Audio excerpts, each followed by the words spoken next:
भगवान देवादिदेव महादेव ने हमको प्रदान किया है।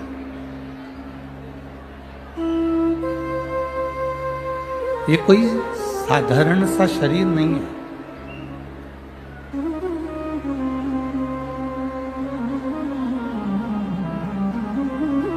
तिरासी लाख 99,999 जब योनियां कट जाती हैं, समाप्त हो जाती है। आवाज नहीं जा रही है, उधर भी नहीं जा रही, इधर भी नहीं जा रही। तो आवाज का देखिए, इधर भी नहीं, सब जगह 83,99,999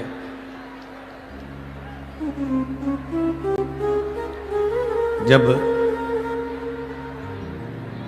हमारी योनियां कट जाती हैं,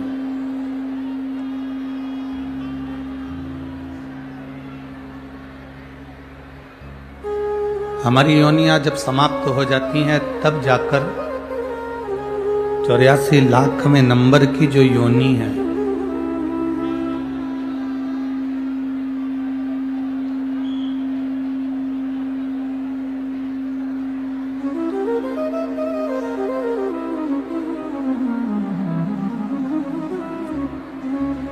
तब जाकर 84 लाख में नंबर की जो योनि है,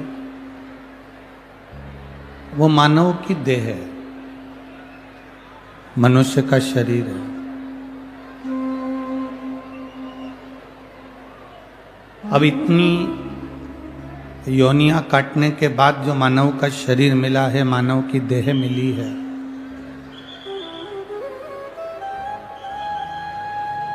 वो व्यर्थ गमाने के लिए नहीं मिली।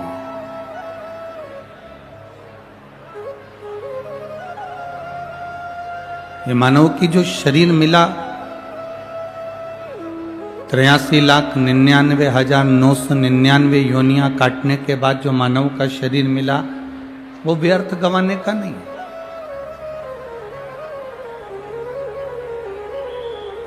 एक तो मिला बड़ी मुश्किल से,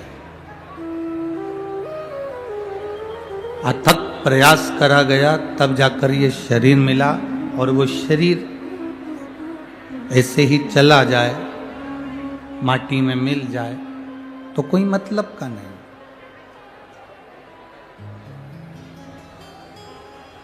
शिव कथा कहती है, बाबा देवादिदेव महादेव का संवाद करता है, शिव महापुराण की कथा कर रही है, भगवान शंकर का चरित्र कह रहा है। 21,600 श्वास जो प्रतिदिन इस शरीर से निकल रही है, प्रतिदिन।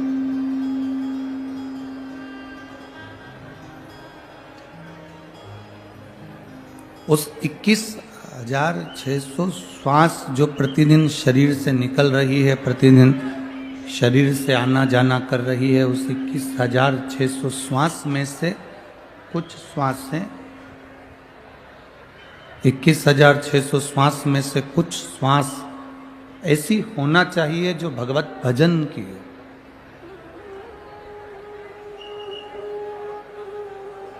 जैसे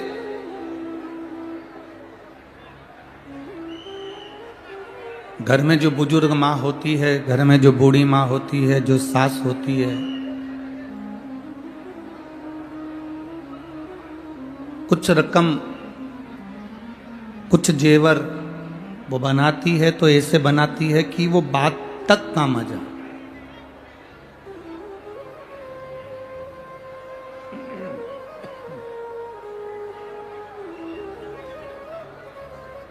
घर की एक बुजुर्ग माँ अगर कोई जेवर बनवा रही है, तो वो ऐसे बनवाती है कि वो बात तक काम आए,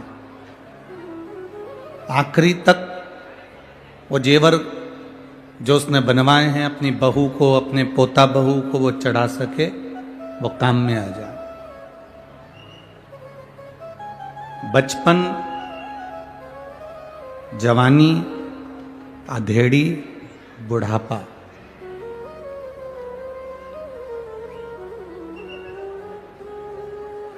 शिव महापुराण एक बड़ी सुंदर बात कहती है कि बचपन में जो आपने भजन किया, बचपन में जो आपने देवादिदेव महादेव को एक लोटा जल समर्पित किया, बचपन में जो आप भगवान शंकर के मंदिर तक गए हो, जवानी में जो आपने भगवान शंकर का भजन किया है, जवानी में जो आप शिव के मंदिर तक गए हो,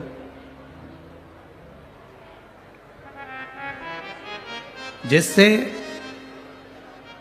बचपन जवानी में भजन किया जाता है, तो वो भजन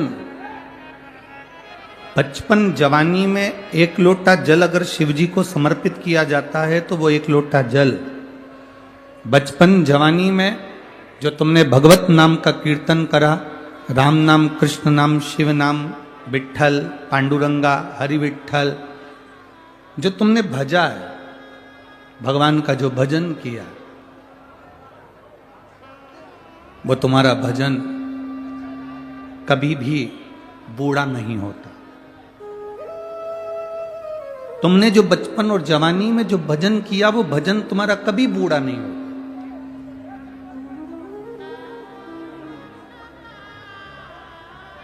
तीस वर्ष की अवस्था में, 35 वर्ष की अवस्था में, 40 वर्ष की अवस्था में, 45 वर्ष की अवस्था में जो तुमने कमाया है, जो तुमने मेहनत करी है, 30, 35, 40 वर्ष की अवस्था में जो तुमने कमाया, जो तुमने मेहनत करी, तुम्हारी मेहनत का जो धन होगा, तुम्हारी मेहनत की जो प्रॉपर्टी होगी, तुम्हारी मेहनत का जो प्लाट होगा, तुम्हारी मेहनत की जो जमीन होगी, वो जमीन, वो धन, वो संपदा, वो प्रॉपर्टी, तुम बूढ़े भी हो जाओगे ना, तो जो तुमने 30 वर्ष की अवस्था से लेकर 45 वर्ष की अवस्था में, 50 वर्ष की अवस्था में जो तुमने कमाया है, ये प्रॉपर्टी, ये धन तुम्हारा बुढ़ापे तक तुम्हारा साथ देता है। जो तुमने 30 वर्ष की अवस्था में,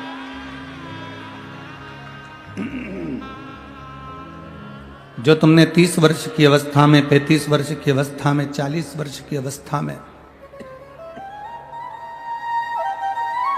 जो तुमने कमाया, वो तुम्हारा बुढ़ापे तक, आखिरी की श्वास तक तुम्हारा साथ देता है, आखिरी श्वास तक। अब जैसे 30 वर्ष की अवस्था में, 35 वर्ष की अवस्था में, 40 वर्ष की अवस्था में, 45 वर्ष की अवस्था में जो तुमने कमाया, वो तुम्हारे अंतिम श्वास तक तुम्हारा साथ देता है।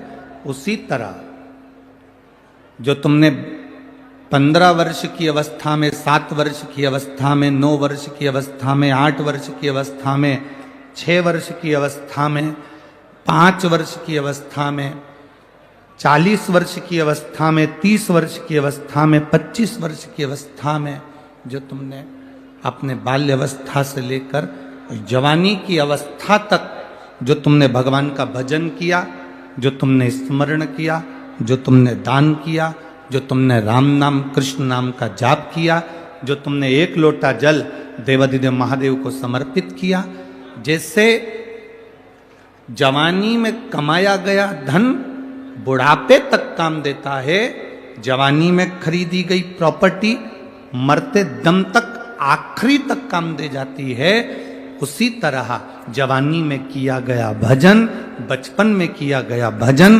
तुम्हारे अंतिम क्षण तक तुम्हारा साथ दे जाता है। आखिरी श्वास, अंतिम क्षण तक, अंतिम श्वास तक, अंतिम पल तक तुम्हारा साथ देता है। कई लोग कहते हैं गुरुजी भजन करने की कोई उम्र हो,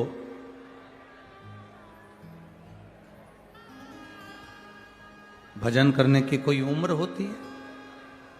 जब तुम्हारा मन कर जाए, जब तुम्हारा चित्त कर जाए, जब तुम्हारा हृदय कर जाए, जब तुम्हारा दिल करे, तब तुम भगवान के मंदिर जाओ।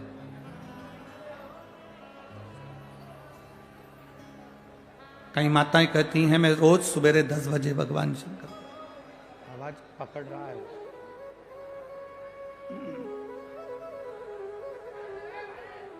कई माताएं कहती हैं मैं रोज सुबह 10 बजे भगवान के मंदिर जाती हूं। कोई कोई कहता है कि हम सुबह 8 बजे भगवान के मंदिर जाते हैं, 9 बजे भगवान के मंदिर जाते हैं, कोई 11 बजे भगवान के मंदिर जाता है।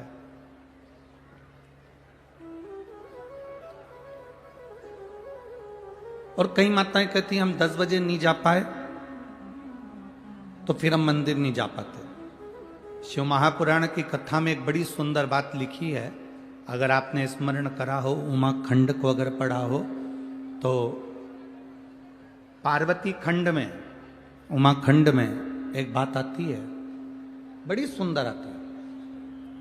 रोज 10 बजे तुम मंदिर जाते हो, रोज 9 बजे तुम मंदिर जाते हो, रोज 11 बजे तुम मंदिर जाते हो, रोज सवेरे 8 बजे मंदिर जाते हो। पार्वती खंड कहता है, उमा खंड कहता है, कभी कभी हफ्ते 2 हफ्ते में अपना समय बदल कर भगवान के मंदिर जाया करो। हफ्ते 2 हफ्ते में ऐसा समय निकालो कि हमें अपना समय चेंज करना, अपना समय बदलना। क्या होगा उससे? जो दुकान जाने वाले हैं उन दुकान जाने वालों से हम निवेदन करेंगे, जो ऑफिस जाने वाले हैं वो ऑफिस जाने वालों से निवेदन करेंगे, जो कहीं ना कहीं किसी ना किसी जगह पर नौकरी करते हो, धंधा करते हो, बिजनेस करते हो, काम करते हो, फैक्ट्री जाते हो, कार्य करते हो, तुम्हारा जाने का समय 10 बजे है। कभी प्रयास कर कर सुबह 9 बजे चले जाओ, कभी प्रयास कर कर 10:30 बजे चले गए, कभी प्रयास कर कर आगे पीछे थोड़ा सा समय हफ्ते में 1-2 बार जाकर देखना। अगर आप रोज 10 बजे दुकान पर जाते हो तो कभी एक प्रयास करना कि आज मैं सवेरे 9 बजे दुकान पर जाकर देखूं आखिर होता क्या है। सवेरे 9 बजे फैक्ट्री का मालिक ये विचार करे मैं रोज 12 बजे फैक्ट्री पर जाता हूं, फैक्ट्री का मालिक 12 बजे फैक्ट्री पर पहुंचता है। कभी फैक्ट्री का मालिक अगर 12 बजे की जगह 10 बजे 9 बजे फैक्ट्री पर जाकर खड़ा हो जाए। अपने व्यापार को जो तुम 1 बजे देखते हो, 2 बजे देखते हो, कभी समय चेंज कर कर सुबह 11 बजे पहुंच गए, कभी 10 बजे पहुंच गए। जब वहां जाकर पहुंचोगे तब तुम्हें अंदाजा लगेगा कि वहां तुम्हारे नहीं रहने पर या तुम समय पर जाते हो उस समय तो सब कुछ अच्छा मिलता है, पर जब तुम समय से हटकर जाते हो तो तुम्हें अंदाजा लगेगा कि जो तुम देखोगे कि मेरा कितना घाटा हो रहा है या मेरा कितना फायदा हो रहा है वो तुम्हें सम्मुख में नजर आएगा, वो तुम्हें सामने दिखेगा।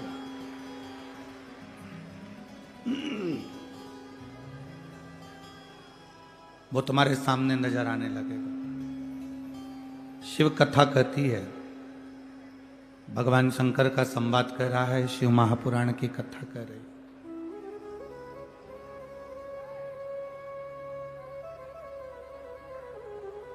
रोज 10 बजे मंदिर जाते हो, रोज 11 बजे मंदिर जाते हो, कभी कभी समय बदल दो।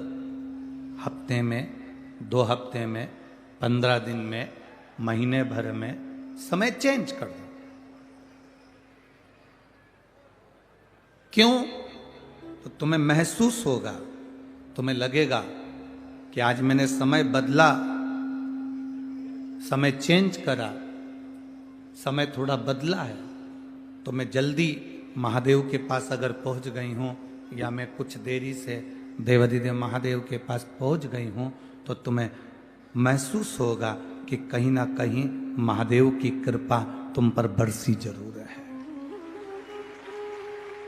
थोड़ा बदलना जरूरी है, थोड़ा बदलाव जरूरी।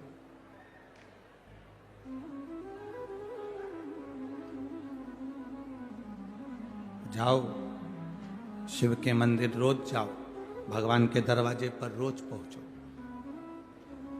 प्रतिदिन जाओ, पर महीने भर में, हफ्ते भर में 1-आध दिन आगे पीछे थोड़ा चेंज करो।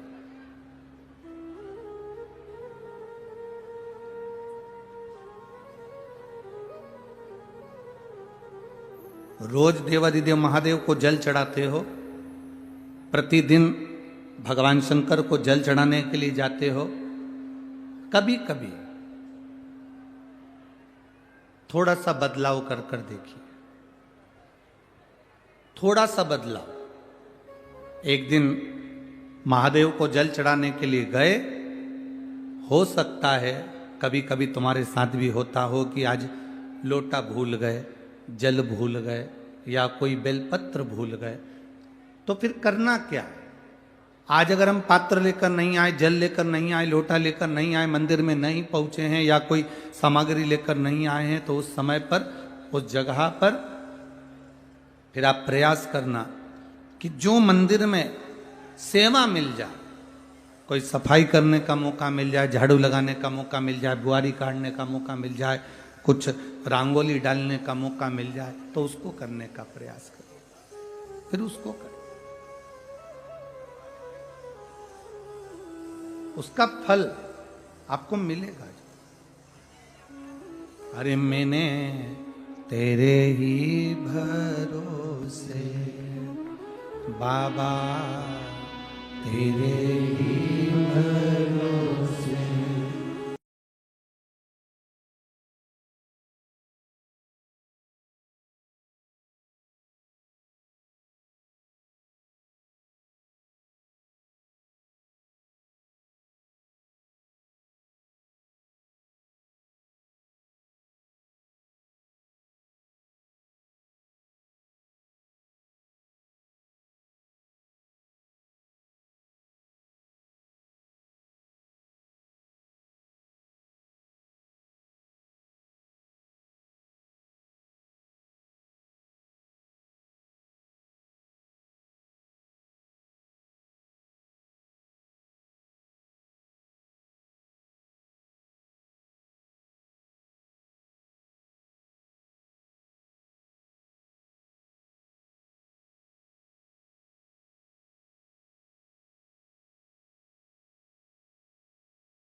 स्वयं कमा रहा है, आत्मनिर्भरता उसने धारण कर ली।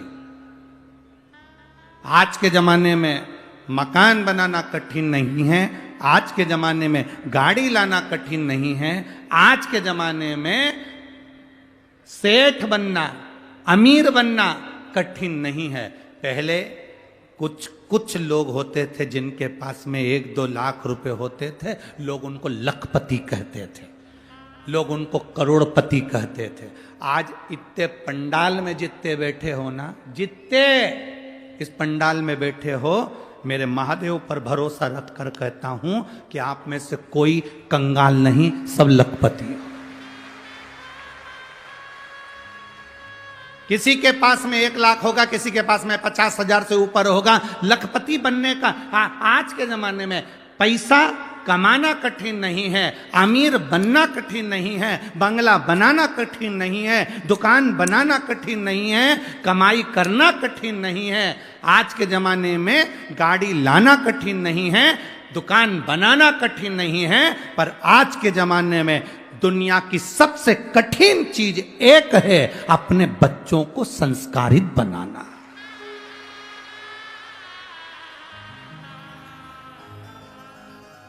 अच्छे अच्छे धनपति के बेटे जिनके पास में करोड़ों का धन है, उनके बेटे भी मय खाने में और होटल में पड़े मिलते हैं, मय खाने में और होटल में पड़े मिलते हैं। बहुत बहुत करोड़पति के बेटे भी कहीं ना कहीं गलत व्यसन में डूबे मिलते हैं, गलत व्यसन में पड़े हुए मिलते हैं। धन कमाना कठिन नहीं भाई, सेठ बनना कठिन नहीं, अमीर बनना कठिन नहीं, दुकान बनाना कठिन नहीं, मकान बनाना कठिन नहीं, जेवर बनाना कठिन नहीं, प्रॉपर्टी खरीदना कठिन नहीं, पर दुनिया का सबसे कठिन काम है कि अपनी जो जिंदगी की पूंजी है, अपनी जो औलाद है, अपने जो बच्चे हैं, इनको संस्कारित बनाना, ये दुनिया का सबसे कठिन काम है, सबसे कठिन। आपके बच्चे अगर संस्कारित हैं, आपको प्रणाम कर रहे हैं, आपको नमन कर रहे हैं, आपका कहना मान रहे हैं, आपके मुंह पर कभी मुंह नहीं चला रहे, आप सोफे पर बैठे हो, आपके बच्चे आपकी मर्यादा रखकर खड़े हुए हैं, साथ में नहीं बैठ पा रहे, नीचे बैठ जाते हैं। आपके बच्चे आपके कहने पर चल रहे हैं, आपके बच्चे से आपने कह दिया लोटा उठा जल शंकर जी को चढ़ा के जा, एक बार बच्चे के मुंह से ना निकले मम्मी मैं नहीं चढ़ाने जाऊंगा, मम्मी मैं ये काम नहीं करूंगा, मम्मी मैं ये सामान नहीं लाऊंगा, मम्मी मैं पानी भरकर नहीं लाऊंगा, मम्मी ये काम नहीं करूंगा। अगर आपके बच्चे आपके कहने पर चल रहे हैं, आपके बच्चे आपका कहना मान रहे हैं, आपके बच्चे अगर संस्कारित हैं, तो दुनिया के सबसे बड़े अमीर अरबपति आप हैं। दुनिया के सबसे बड़े अमीर अरबपति आप हैं। और अगर आपके बच्चे आपके विपरीत में चल रहे हैं, बच्चों से कहा गलत जगह मत जाओ, नहीं मानते, गलत संगत में मत पड़ो, नहीं मानते, बच्चे सुनते नहीं हैं, भाई बहुत कठिन है, बहुत कठिन।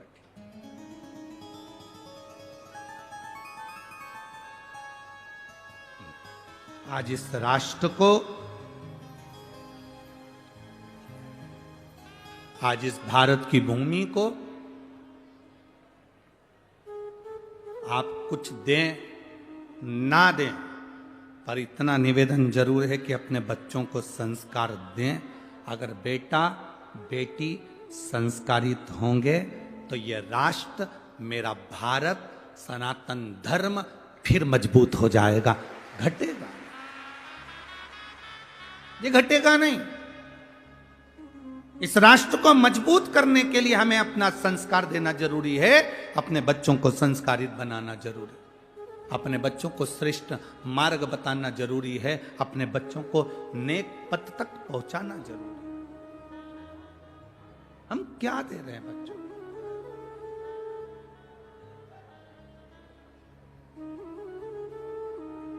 हम एक पत्र लाना भूल गए, जहां हम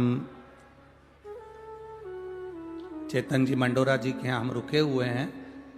तो जिस कक्ष में हम रुके हुए हैं उस कक्ष में वो पत्र रखा हुआ है। एक माँ ने उस पत्र में लिखा, अगर वो यहाँ बैठी हो तो खड़ी हो सकती है। उस पत्र में उसने लिखा, मेरा पति कभी भगवान को नहीं मानता था,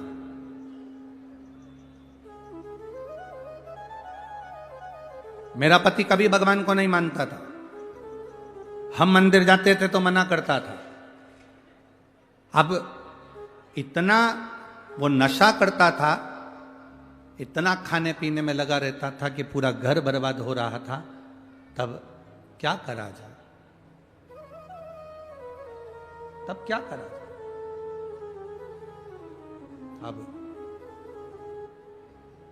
हम हमारे पति से बस हमने जिंदगी में एक ही निवेदन करा कि अपन सीहोर चलते हैं, वहां से रुद्राक्ष लेकर आते हैं। हम हमारे पति को जैसे तैसे मना कर सीहोर ले गए, वहां से रुद्राक्ष लिया, उन्होंने वो रुद्राक्ष वहां रखा।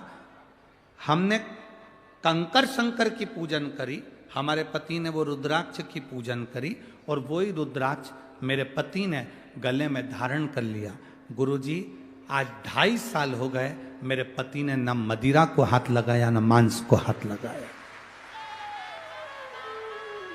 वो पत्र जो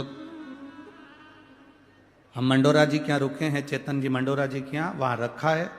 आज शाम को जाने के बाद हम मंडोरा जी को पत्र दे देंगे, आप भी पढ़ना उस पत्र को, उस पत्र का स्मरण करिएगा। अगर पक्की दृढ़ता आपके भीतर है, पक्का भरोसा आपके भीतर है, पक्का विश्वास आपके भीतर है, तो आप जिंदगी में कभी हार नहीं सकते। आपका विश्वास, आपका भरोसा आपको बल प्रदान करता है।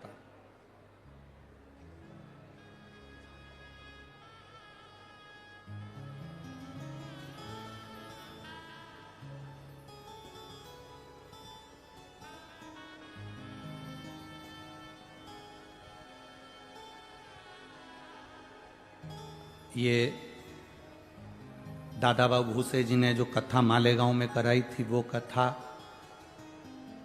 परभणी वाले सांसद जी ने जो कथा कराई थी वहाँ की कथा, ये धूलिया की कथा, आकोला की कथा, और भी जहाँ जहाँ कथा आप लोग अगर टीवी पर देखते होंगे, तो हमारे यहाँ पर माइक पर आशीष जी कभी ज़्यादा नाम नहीं बोलते कि यह माल्यार्पण करने आएंगे, वो माल्यार्पण करने आएंगे। थोड़े बहुत नाम 2, 4, 8 जो रहते हैं वो मूल बोल देते।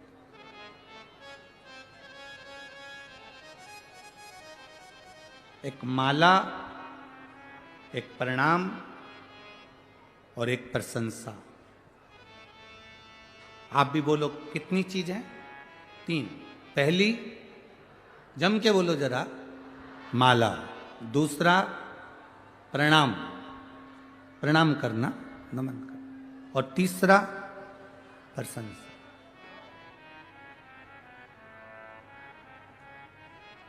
ये 3 चीजें जिसको बहुत अच्छी लगती है, जिसको बहुत अच्छा लगता है कि लोग मुझे प्रणाम करें, दुनिया के लोग मुझे नमन करें। दक्ष प्रजापति को महादेव ने प्रणाम नहीं करा था, और दक्ष प्रजापति को सबने प्रणाम करा, पर महादेव ने नहीं करा। ये दक्ष प्रजापति के भीतर होना था कि सबने प्रणाम करा, मेरे जमाई ने प्रणाम नहीं करा तो मुझे श्राप नहीं देना चाहिए, मुझे अपशब्द नहीं कहना चाहिए।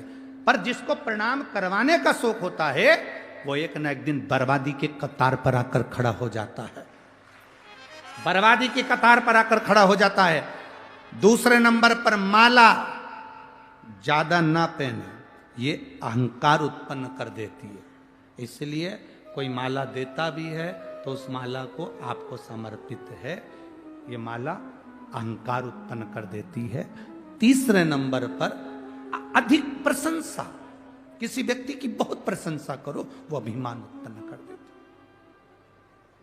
माला के चक्कर में तो बहुत झगड़े भी होते हैं महाराज, आज की, अब तो नहीं होते, अब तो हमारे यहाँ ज्यादा माला का अर्पण का ज्यादा रखते नहीं है। और आप लोग तो इतने समझदार हैं धुलिया वालों कि जिन्होंने कोई लंबी लिस्ट यहाँ आशीष जी को नहीं देते कि इनको बुलाओ कि उनको बुलाओ, तो 2 घंटे तक ये काम टूट जाए। बहुत इसी को समर्पण कहते हैं। और मैं धन्यवाद दूंगा पूरी धुलिया की टीम को। साधुवाद है, आप साधु था, साधुवाद था।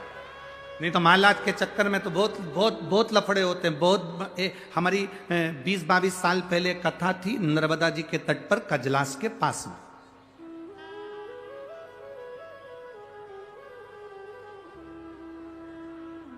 अब नर्मदा जी के तट पर कथा,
नहीं लगाई,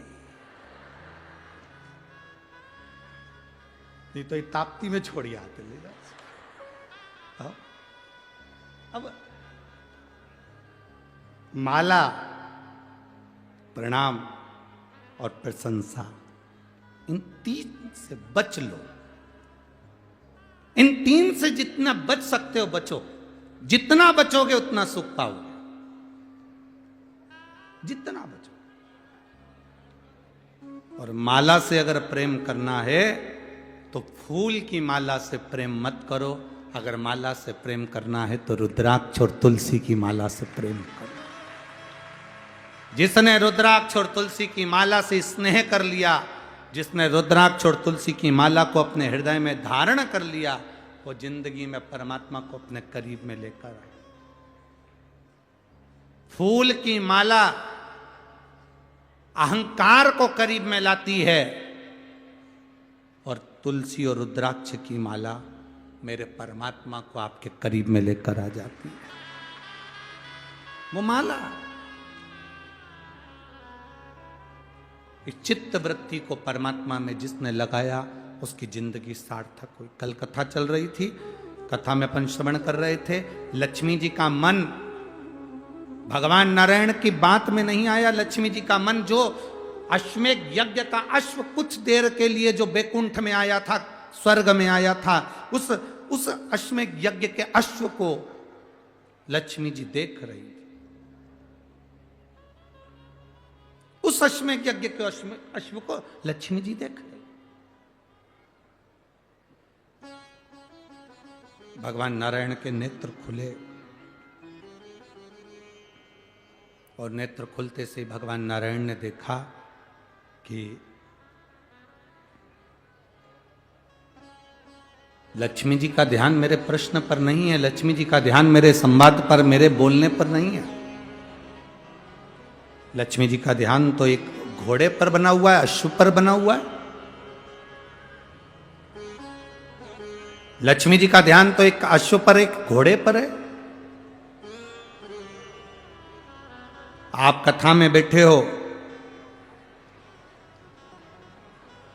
आप कथा में विराजमान हो, आपका ध्यान परमात्मा में है तो परमात्मा कृपा करता है। ध्यान हट गया परमात्मा से, तुम्हारा मन, तुम्हारा चित्त हटा, डोर टूटी। यहां इतने लोग आए हैं कथा सुनने के लिए। आज पंडाल फिर बढ़ाए गए, पीछे और पंडाल लगाए गए, साइड में भी बढ़ाए हैं, उधर भी बढ़ाए हैं। पर पंडाल बढ़ाने वाला भी कितना बढ़ाए, रोज बढ़ाता है, उससे ज्यादा तो तुम आ जाते हो।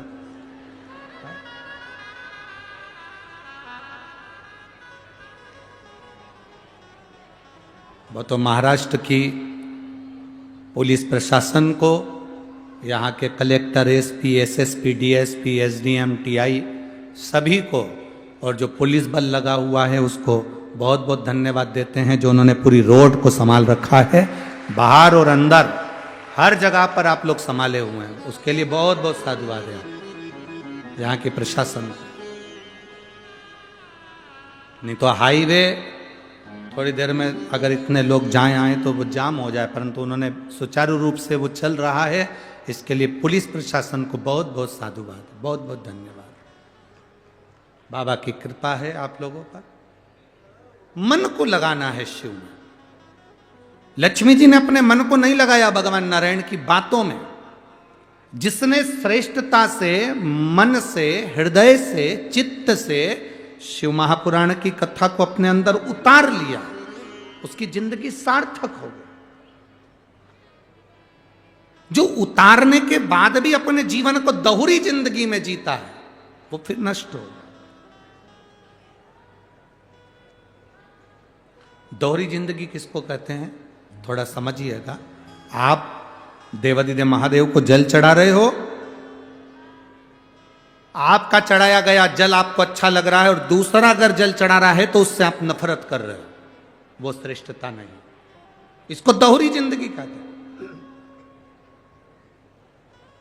इसको दोहरा कर्म कहते हैं, इसको दोहरी भाव कहते हैं, दोहरी दृष्टि कहते हैं। आज के जमाने में प्रत्येक व्यक्ति दोहरी जिंदगी जी रहा है।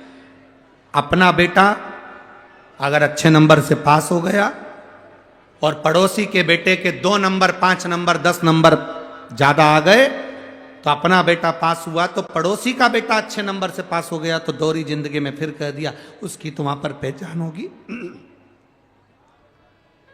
पैसे वाला है, थोड़ा पैसा दे दिया होगा इसलिए काम हो गया होगा। दोहरी जिंदगी है, दोहरी जिंदगी। मक्खी दूध में गिर गई, थोड़ा सा दूध था तुमने फेंक दिया। मक्खी घी में गिर गई,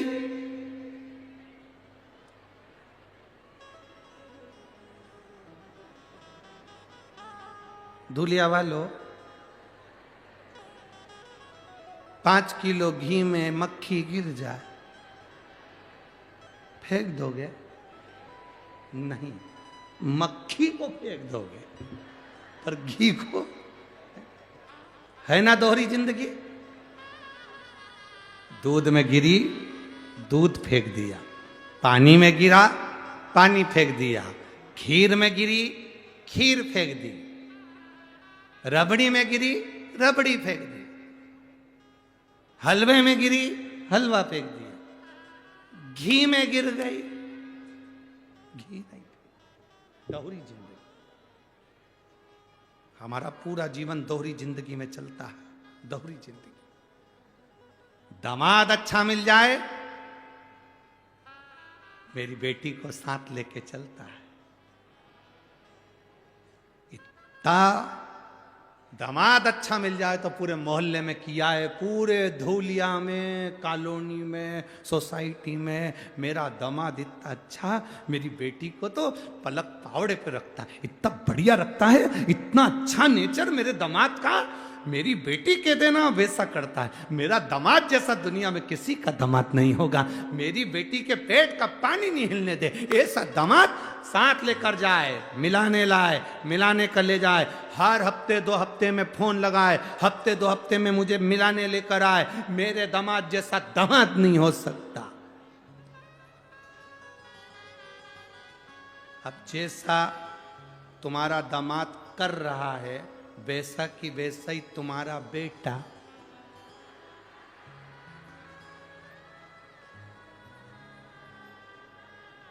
तुम्हारी बहू के साथ करे, तो तुम 2-4 जगह जा करके, क्या उसकी माँ के यहाँ गई थी, जरूर कुछ करवा के लाई।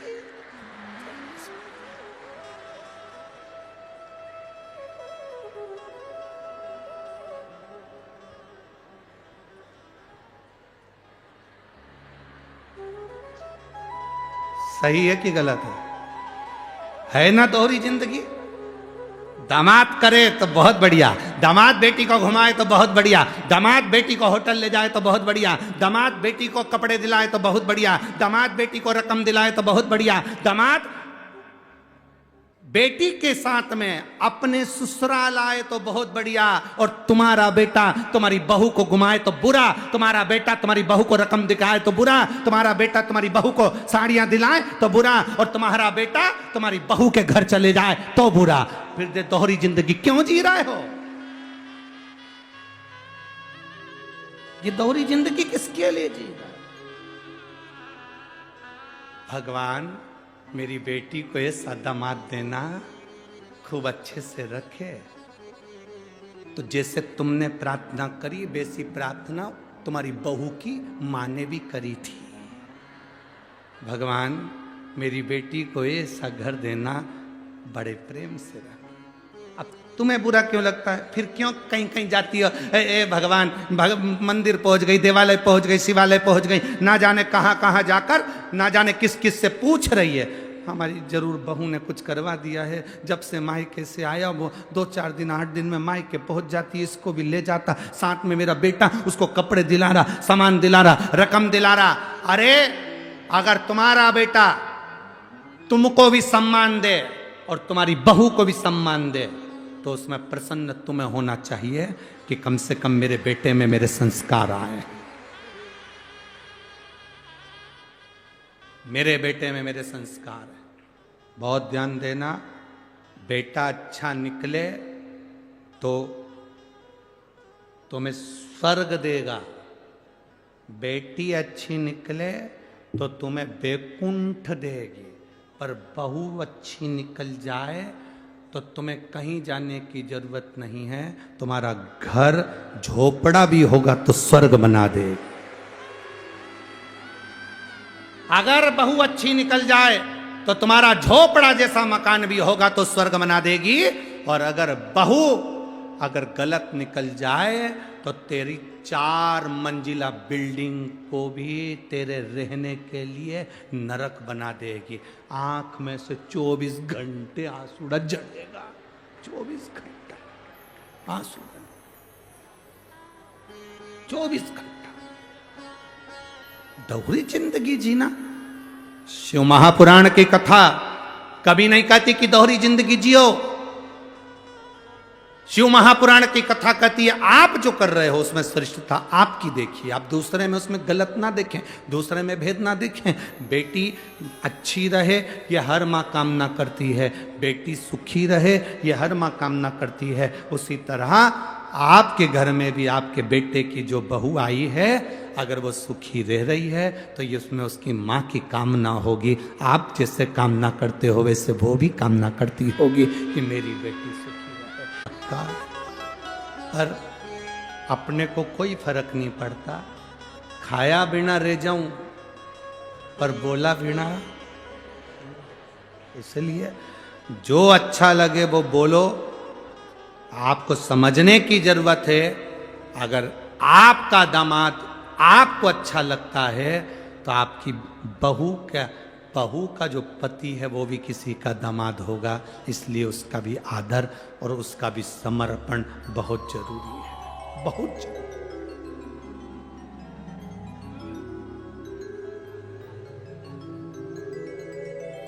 बहुत जरूरी। महाराज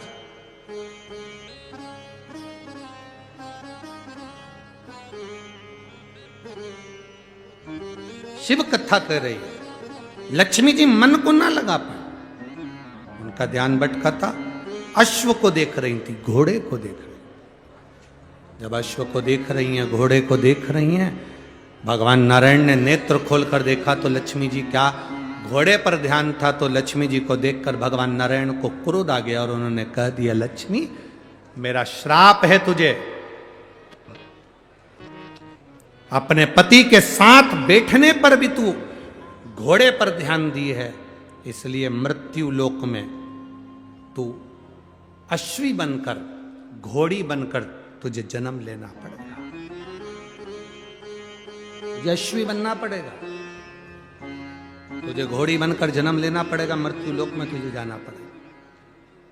लक्ष्मी जी की आंख में जल भर गया, आपने मुझे श्राप दे दिया। भगवान नारायण कहते हैं,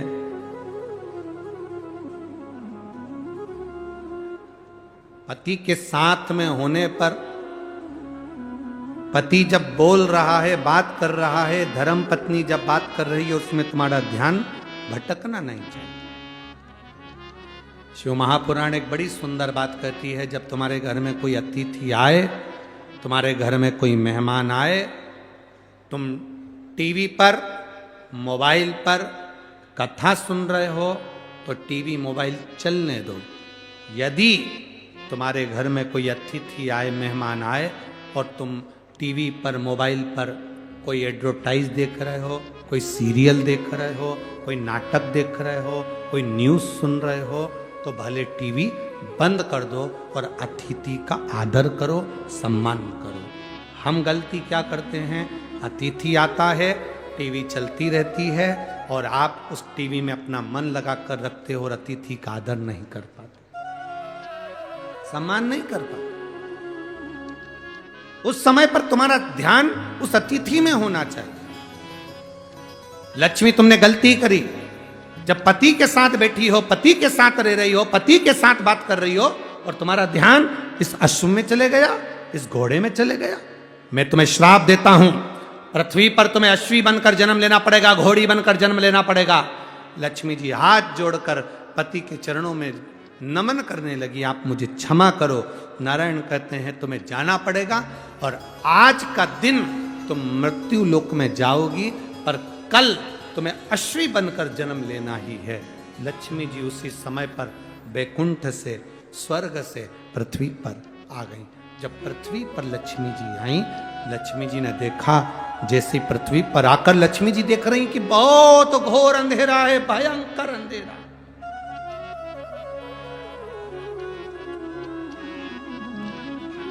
आज लक्ष्मी जी पृथ्वी पर आई, घोर अंधेरा, अमावस्या की रात्रि है, भयंकर रात्रि, चारों तरफ अंधेरा ही अंधेरा।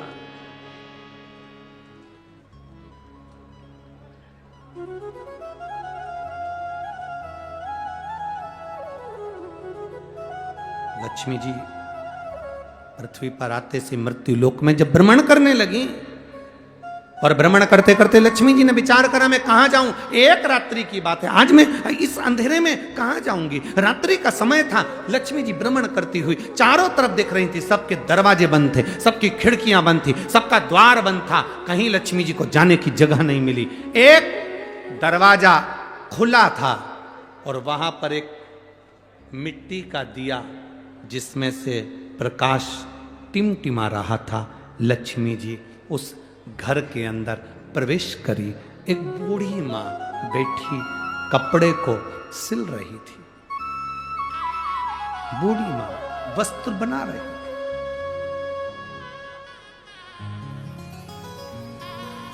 एक बूढ़ी माँ वस्त्र बना रही है, एक बूढ़ी माँ कपड़े को सिल रही है। अब लक्ष्मी जी यहां अंदर जाकर बूढ़ी माता को नमन किया, प्रणाम किया। लक्ष्मी जी ने कहा, मां क्या मैं एक रात्रि आपके यहां रुक सकती हूं? बूढ़ी मां काम में लगी हुई थी, उसने गादी बिछा दी, एक तकिया दे दिया और लक्ष्मी जी को पहचानी नहीं। इतना कहा, बहन आप आराम करो, आप रुको, आप रहो। मां मुझे भूख लग रही है, भूख लग रही है। कपड़ा छोड़कर मां, कपड़ा छोड़कर मां,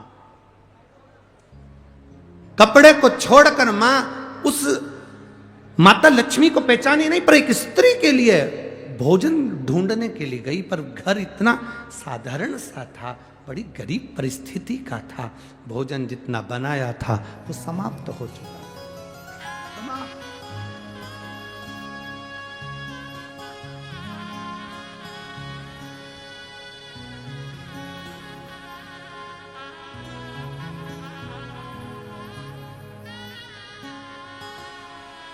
हम जिस घर में रुके हैं, श्री चेतन जी मंडोरा जी के यहाँ, आज हमको बड़ी प्रसन्नता हुई। सुबह का समय था, हम सुबह मॉर्निंग वॉक कर रहे थे। सुबह के समय पर जब घूम रहे थे नीचे,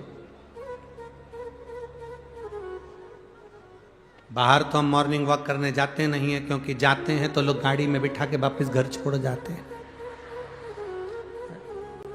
और उन्होंने कहा, गुरुजी गाय को रोटी, हमने कहा लाओ हम देते। गौ माता को जब रोटी दी तो रोटी गरम थी। हमारी आंख में जल भर गया।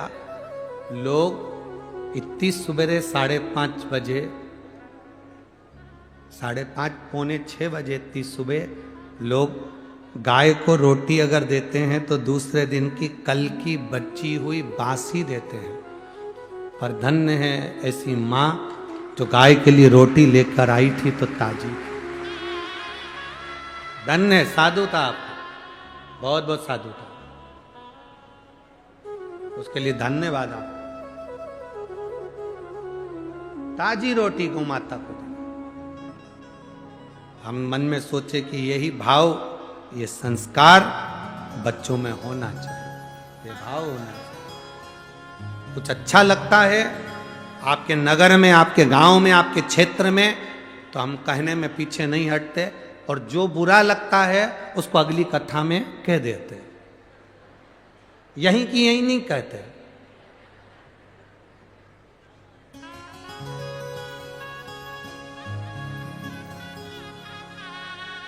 क्योंकि यहां कहेंगे तो दाना पानी तुम्हारा ही है। तो जो बुरा लगे उसको तो अगली कथा में बोल दे, जो अच्छा लगे वो बोल दो, जो प्रेम है। तो स्नेहता, आपका वात्सल्य, क्या दूं मैं, क्या प्रदान करूं मैं, क्या दूं मैं। अब नारी बैठी है और कह रही है, मां मां मुझे भूख लगी है। लक्ष्मी जी आवाज लगाकर कह रही हैं, मां मुझे भूख लगी है, कुछ है आपके पास में? मां ने अपना घर टटोला, कुछ भी भोजन के लिए नहीं मिला, कुछ प्रसाद पवाने के लिए नहीं मिला। अब अतिथि है, अतिथि आया दरवाजे पर। अभी हमने कहा था दरवाजा किसके लिए खोलकर रखना है? लक्ष्मी के लिए दरवाजा नहीं, अतिथि के लिए, मेहमान के लिए। कोई आए तुम्हारे दरवाजे पर, उसके लिए दरवाजा खोलकर रखो। जब हम दूसरे के लिए द्वार खोलेंगे तो लक्ष्मी हमारा द्वार अपने आप खोल देगी। लक्ष्मी अपने आप द्वार खोले।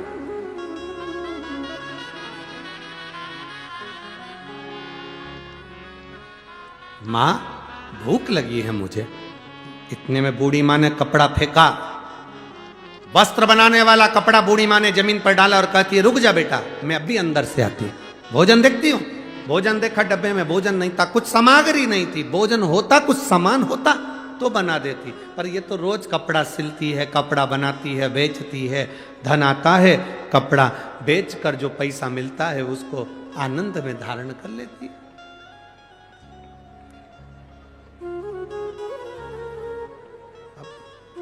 है नहीं। याद आया बूढ़ी मां को, याद आया कि जब मेरा विवाह हुआ था, बूढ़ी मां की शादी और बूढ़ी की उम्र है 75 वर्ष की, और शादी की उम्र का ध्यान स्मरण आया कि मेरे पास कुछ नहीं, पर मेरी जब शादी हुई थी, पूजन अभिषेक जब किया गया था, मेरे पिताजी के पास में देने के लिए कुछ भी नहीं था। उन्होंने अपने एक वृक्ष में से शहद मधु को लाकर मुझे दे दिया था।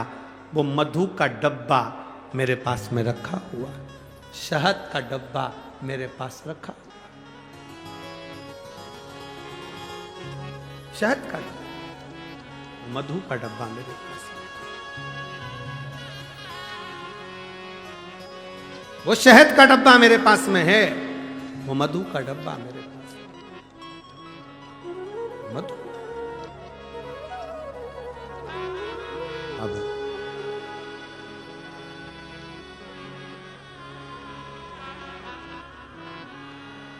कोई तुम्हारे स्मरण में जब आए,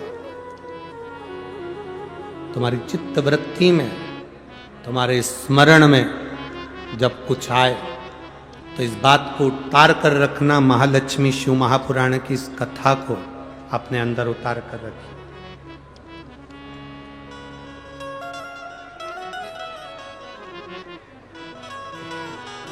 राम सिंह तो लिख कर दो।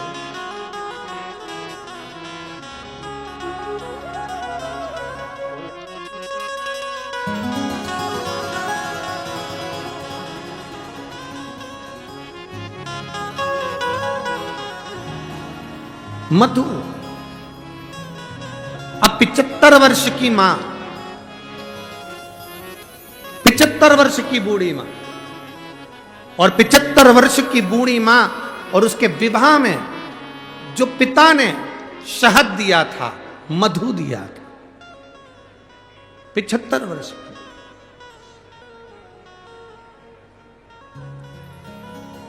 और 75 वर्ष की बूढ़ी मां को जो शहद दिया गया, दहेज में जो मधु दिया गया था, वो शहद, वो मधु, वो शहद, वो मधु उसके पास में था, उसके स्मरण में आ गया।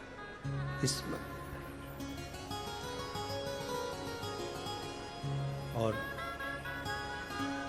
उसके स्मरण में आया कि जो मधु है मेरे पास में, मुझे देना चाहिए, परंतु वो डब्बा जिसमें मधु भरा हुआ था, जिसमें शहद भरा हुआ था, वो डब्बा ढूंढा जा रहा है। वो मधु का डब्बा, वो शहद का डब्बा ढूंढा जा रहा है। और मधु का डब्बा जब ढूंढने के लिए बूढ़ी मां लगी, दरवाजे पर जो दीप लगा हुआ था प्रकाश के लिए, वो दीप को उठाकर लेकर आई। अपने द्वार पर आए हुए अतिथि का आदर, सम्मान, सत्कार कैसा होना चाहिए, ये शिव महापुराण की कथा कह रहे। आपके द्वार पर आया हुआ अतिथि, उसका आदर, उसका सम्मान, उसका सत्कार कैसा होना चाहिए, शिव पुराण बता रहे। इसीलिए इस महाराष्ट्र की पवित्र भूमि पर जगह जगह पर लिखा रहता है अतिथि देव भव।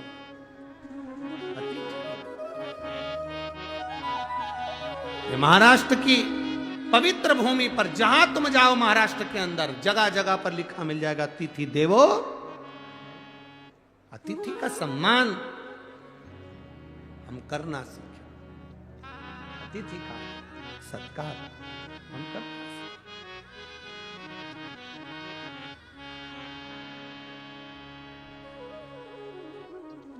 देखा मधु का डब्बा,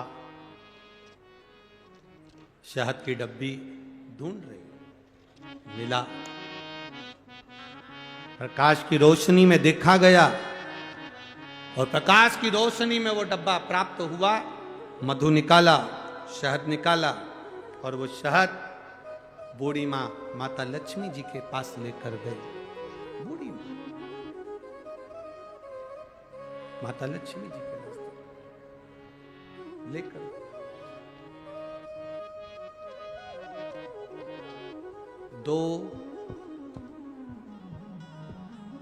33 कोटि देवी देवता में 2 देवता ऐसे हैं जिनको मधु शहद प्रिय है, और उस मधु शहद की प्रियता में वो अपने पास का जितना वैभव होता है वो प्रदान कर देते हैं। 2 देव, एक देवाधिदेव महादेव, 33 कोटि देवी देवता में एक देव ऐसे हैं जिनको महा संबोधन से संबोधित किया गया। कौन है वो? जम के बोलो जरा। महादेव, जिनको महासंबोधन से संबोधित किया गया, संबोधित किया। और 33 कोटि देवताओं की जो धर्म पत्नियां हैं, देवियां, उन देवियों में केवल एक देवी है जिस देवी के नाम के आगे महा का संबोधन लगाया गया, वो केवल एक लक्ष्मी है जिसे महालक्ष्मी कहा गया। महासंबोधन, एक महादेव है और दूसरी महालक्ष्मी। बाकी के किसी देवी के आगे महा का संबोधन नहीं दिया गया। महालक्ष्मी का संबोधन त्रिदेवी में, पार्वती मैया हो, सरस्वती मैया हो, उसमें महालक्ष्मी का संबोधन, महासंबोधन लक्ष्मी के आगे आया। और त्रिदेव में महासंबोधन देवाधिदेव महादेव के सामने आया। इसलिए इन एक महादेव और एक महालक्ष्मी, ये 2 देवता ऐसे हैं, एक देवता एक देवी ऐसी हैं जिन पर मधु का प्रयोग सुख प्रदान करता। अब दुनिया के लोगों ने कहा गुरु जी आप एक बात कह देते हो,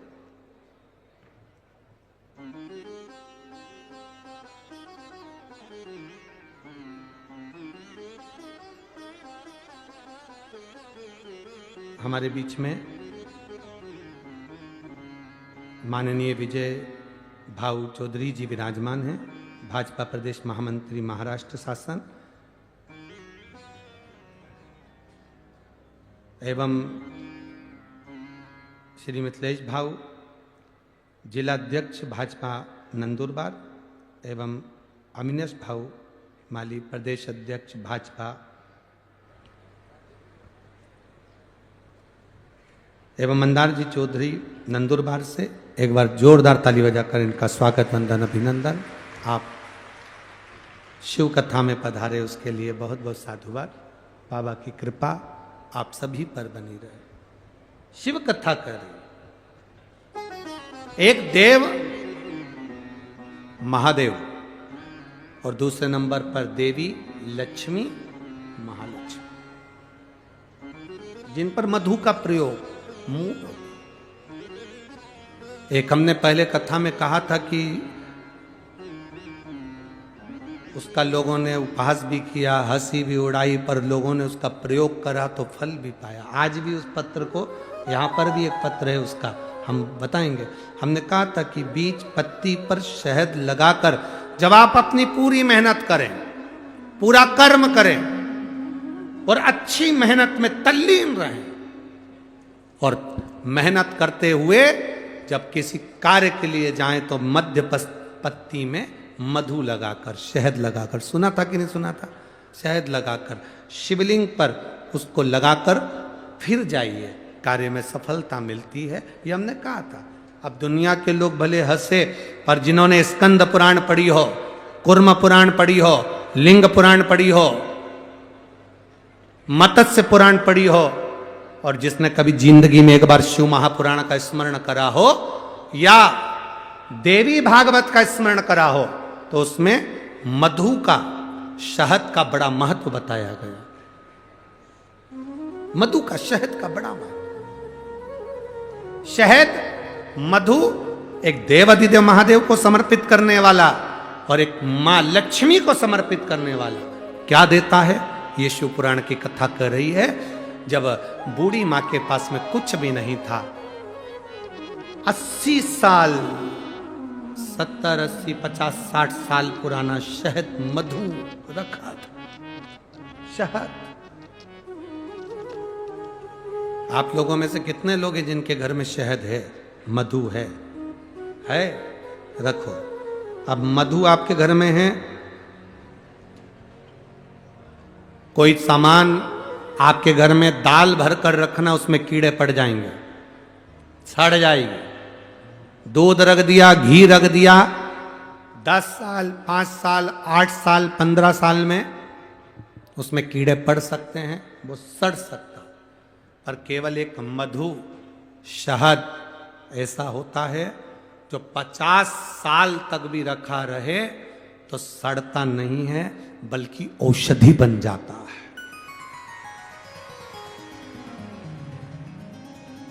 शहद अगर 40 साल का भी रखा है, मधु अगर 30 साल 50 साल का भी रखा है, तो वो औषधि का काम करता है। और केवल मधु, शहद डब्बे में जैसे औषधि का काम करता है, वैसे ही हमारी जिह्वा में भी अगर हम शहद, वो कहते हैं ना कि शहद जैसी वाणी बोलते हैं, जो शहद जैसी वाणी बोलता है वही दुनिया पर राज्य कर पाता है। जो कड़वा बोलता है वो राज्य नहीं कर पाता। शहद जैसी वाणी, तो उस मधु का बड़ा प्रयोग है, मधु की बड़ी विशेषता। एक देवाधिदेव महादेव में और एक देवियों में महालक्ष्मी, देवियों में महालक्ष्मी। कभी प्रयास करना, प्रयोग कर कर देखना।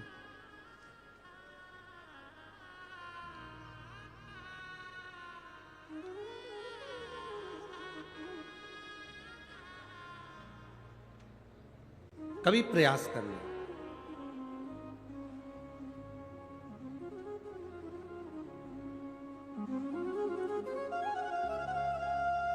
जब तुम्हें लगे जिंदगी में कि बहुत हाथ तंग चल रहा है और बहुत तकलीफ की जिंदगी चल रही, बहुत तकलीफ, बहुत कष्टमय जीवन चल रहा है, बहुत कष्ट।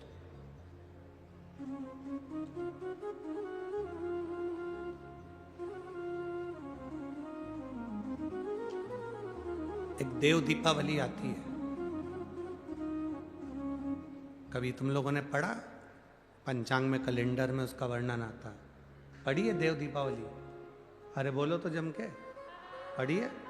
एक देव दीपावली आती है, एक दीपावली, एक देव दीपावली। इन दोनों दीपावली के दिन अगर प्रयास करना, अगर बहुत कष्टमय जीवन चल रहा हो, फैक्ट्री भी ना चले, दुकान भी ना चले, व्यापार भी ना चले और कर्जा बढ़ते जा रहा हो, टेंशन ही टेंशन पूरी जिंदगी में हो रहा हो, कहीं से संपदा आ नहीं रही हो, धक्के की जिंदगी चल रही हो, तो एक बार मधु का प्रयोग कर कर देखना।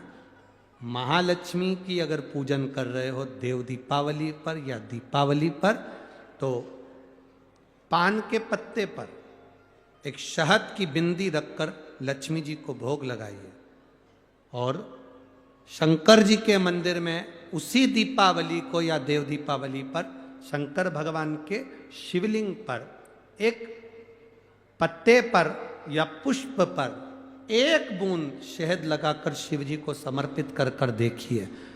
अगला वर्ष तक इंतजार करना, बाबा आपकी जिंदगी में चार चांद ना लगा दे उस मधु के बल पर, तो आनंद के लिए। प्रयास करिए। मधु में क्या बल है, ये शिव महापुराण की कथा कर रही है। लक्ष्मी जी को श्राप दिया गया, तू अश्व की योनि में जाएगी, अश्वी बनेगी, घोड़ी बनेगी। भगवान नारायण ने लक्ष्मी को पृथ्वी पर भेज दिया। लक्ष्मी जी पूरी रात्रि, अमावस्या की रात्रि अंधेरे में भ्रमण कर रही हैं, कहीं उनको जगह नहीं मिली। एक दरवाजा खुला था, दीपक टिमटिमा रहा था, लक्ष्मी जी उसमें प्रवेश कर गई। बूढ़ी माँ कपड़े बना रही थी, भोजन मंगा, भोजन था नहीं। बूढ़ी माँ ने शहद का डब्बा ढूंढ लिया, मधु की डब्बी ढूंढ ली। उस मधु की डब्बी को, उस शहद की डब्बी में से थोड़ा सा मधु लाकर लक्ष्मी जी को दे दिया। थोड़ा सा मधु लाकर, थोड़ा सा शहद लाकर लक्ष्मी जी को दिया।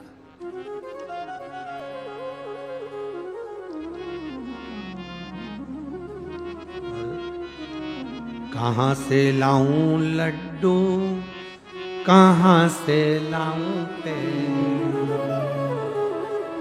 घर में होए तो लाए ना, कहां से लाऊं लड्डू, कहां से लाऊं पेड़, कहां से लाऊं बर्फी वो शक्कर चढ़ी रे, कहां से लाऊं बर्फी वो शक्कर चढ़ी रे।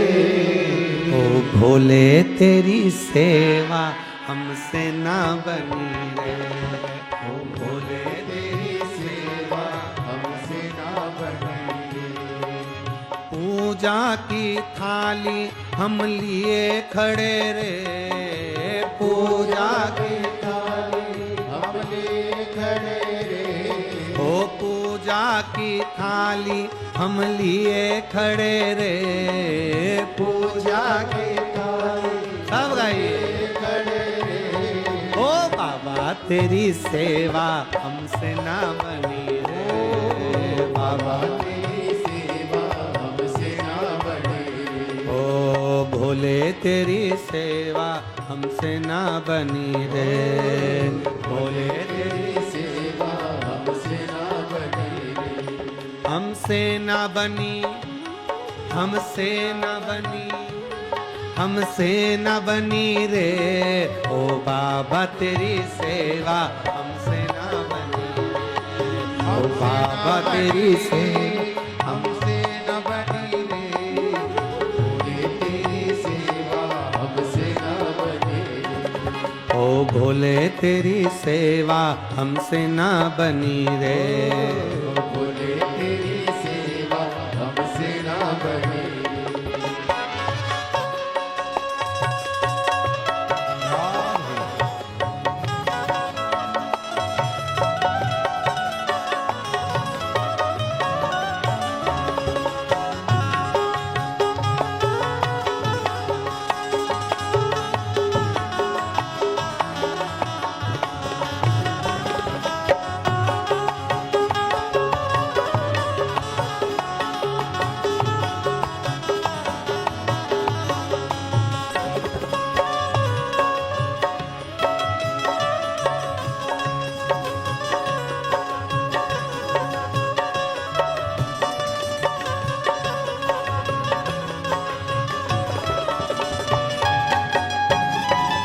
शंभो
से लाऊं गंगा, कहाँ से लाऊं यमुना, कहाँ से लाऊं गंगा, कहाँ से लाऊं यमुना, कहाँ से लाऊं गंगा, कहाँ से लाऊं यमुना, कहाँ से लाऊं गंगा, कहाँ से लाऊं यमुना, कहाँ से लाऊं सरयू अपार पड़ी रे, कहाँ से लाऊं सरयू अपार पड़ी रे, ओ बाबा तेरी सेवा हमसे ना बनी रे, बाबा तेरी सेवा हमसे ना बनी रे, ओ भोले तेरी सेवा हमसे ना बनी रे, ओ भोले तेरी सेवा हमसे ना बनी रे, हमसे ना बनी, हमसे न बनी, हमसे न बनी रे, ओ बाबा तेरी सेवा हमसे न बनी रे,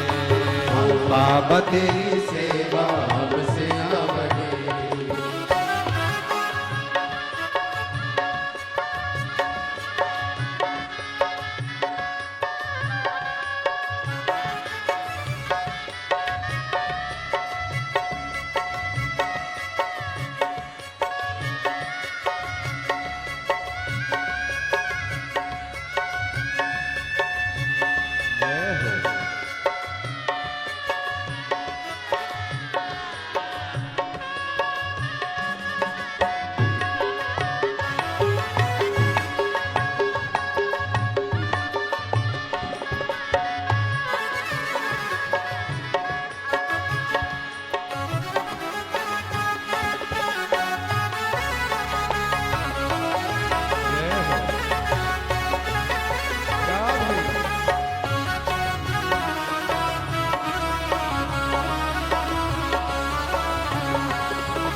चंदा, कहाँ से लाऊं सूरज, कहाँ से लाऊं चंदा, कहाँ से लाऊं सूरज, कहाँ से लाऊं चंदा, कहाँ से लाऊं सूरज, कहाँ से लाऊं चंदा, कहाँ से लाऊं सूरज, कहाँ से लाऊं तारे आकाश जड़े रे, कहाँ से लाऊं तारे आकाश जड़े रे, ओ भोले तेरी सेवा हमसे ना बनी रे, भोले तेरी सेवा हमसे ना बनी रे, ओ बाबा तेरी सेवा हमसे ना बनी रे, बाबा तेरी सेवा हमसे ना बनी रे, ओ पूजा की थाली हम लिए खड़े रे, पूजा की थाली हम लिए खड़े रे, ओ पूजा की थाली हम लिए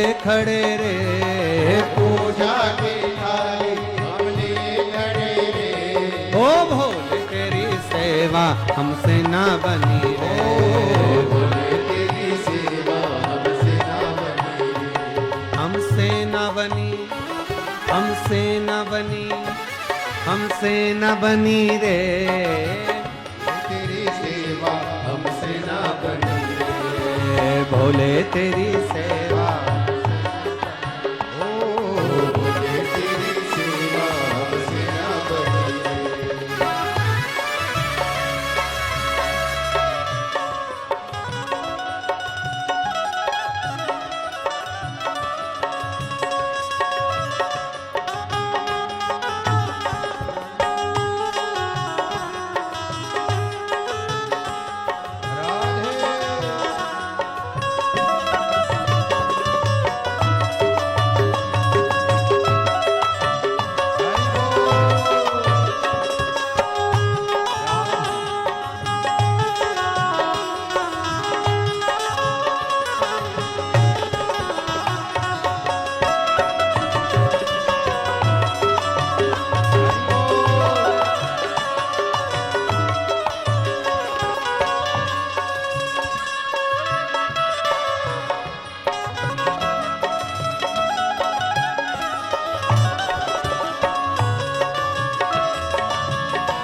कहाँ से लाऊं लड्डू, कहाँ से लाऊं पेड़ा, कहाँ से लाऊं लड्डू, कहाँ से लाऊं पेड़ा, कहाँ से लाऊं लड्डू, कहाँ से लाऊं पेड़ा, कहाँ से लाऊं लड्डू, कहाँ से लाऊं पेड़ा, कहाँ से लाऊं बर्फी वो शक्कर चढ़ी रे, कहाँ से लाऊं बर्फी वो शक्कर चढ़ी रे, कहाँ से लाऊं बर्फी वो शक्कर चढ़ी रे, कहाँ से लाऊं बर्फी वो शक्कर चढ़ी रे।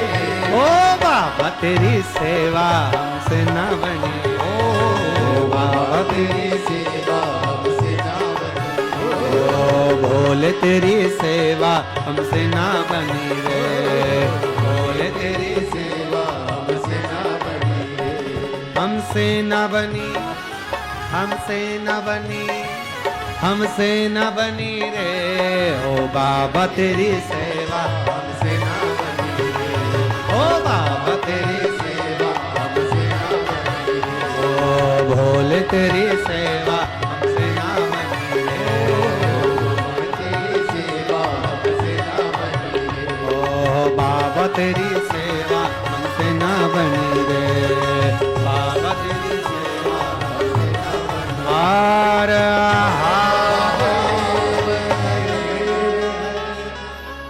अपने स्थान पर बैठकर भगवान देवाधिदेव महादेव से अपने हृदय की बात भगवान शिव जी से बड़े भाव के साथ आनंद के साथ कहिए।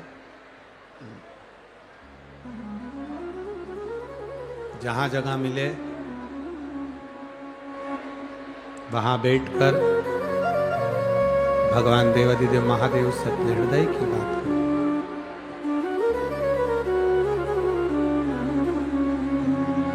जहाँ जगह मिले वहाँ बैठो, दिल से बाबा से प्रार्थना करिए, भाव से साथ में उच्च स्वर में बाबा से बोलिए।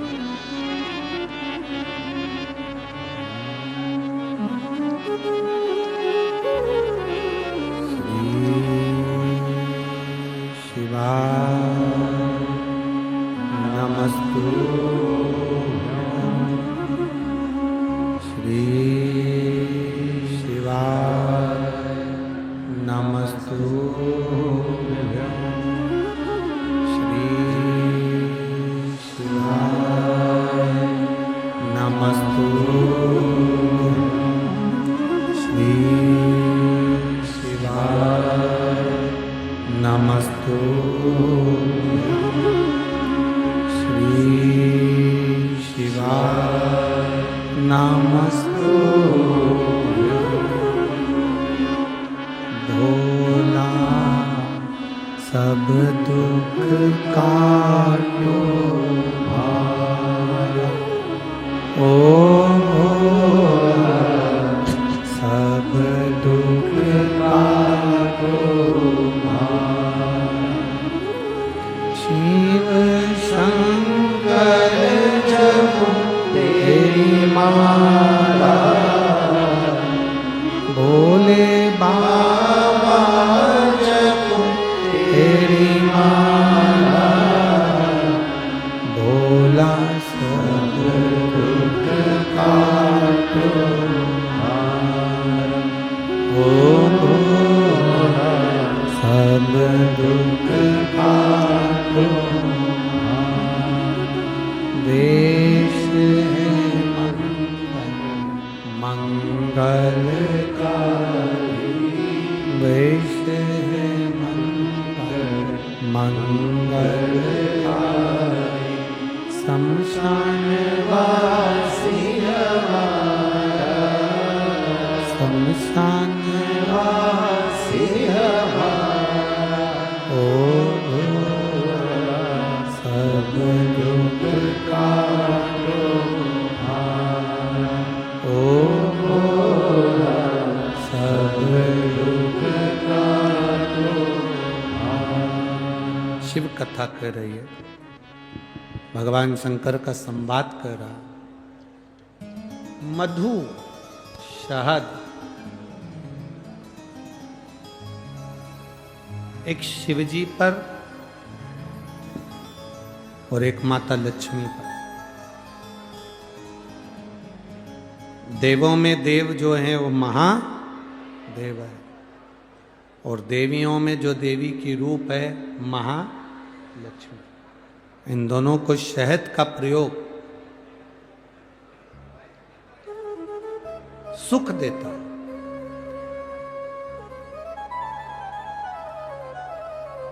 एक पत्र आया है, पत्र तो सभी अच्छे हैं, बाबा की कृपा है सब पर।